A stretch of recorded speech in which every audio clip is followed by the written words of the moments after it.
NHK Today published a very interesting article which covers what Western media is saying about Japan's declaration of emergency. US media are skeptical about the effectiveness of the state of emergency that Japanese Prime Minister Abe Shinzo declared on Tuesday.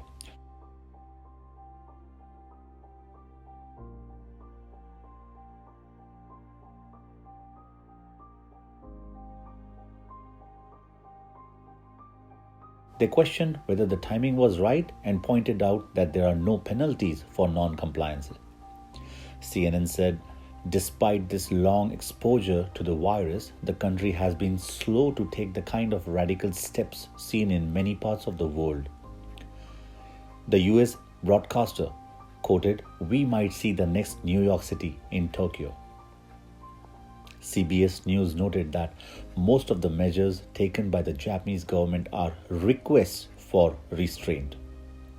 It is said that civil liberties protections in Japan don't allow authorities to issue jail terms or fines for non-compliance.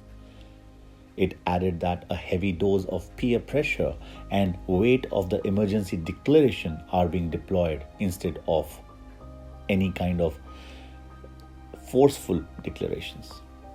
The New York Times says, for months, Japan has confounded the world by reporting a relatively low rate of coronavirus infections without imposing the kind of stringent measures used by other nations.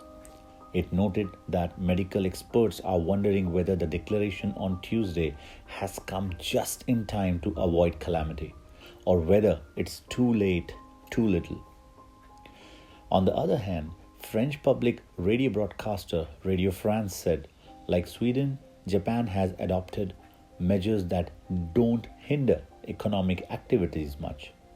It said Japan has always relied on extremely strict hygiene practices. But it said that the spread of coronavirus has become uncontrollable, especially in Tokyo. It also said that Abe was forced to declare a state of emergency by the media and experts.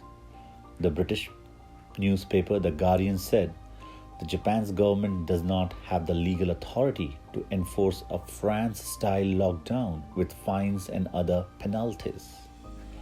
It said Japanese officials are instead hoping that self-restraint and threats to name and shame businesses that refuse to close will ensure compliance. The paper said Japan's reluctance to introduce a more draconian lockdown stems in the part from the bitter memories of civil rights abuses during the days of militarism and forced isolation of leprosy patients. At the same time, we want to add that Tokyo witnessed the maximum number of infected people today. The count was 181, our highest ever in Tokyo. At the same time, Tokyo governor is trying to impose a stricter role. Like her, others prefecture heads are also facing a difficulty and inputs by business that the country, that is on the central level, Abe should declare much stricter level and also try to think how they can compensate the businesses. Only by doing that, people will really not come out. That's all for the update today. Thank you.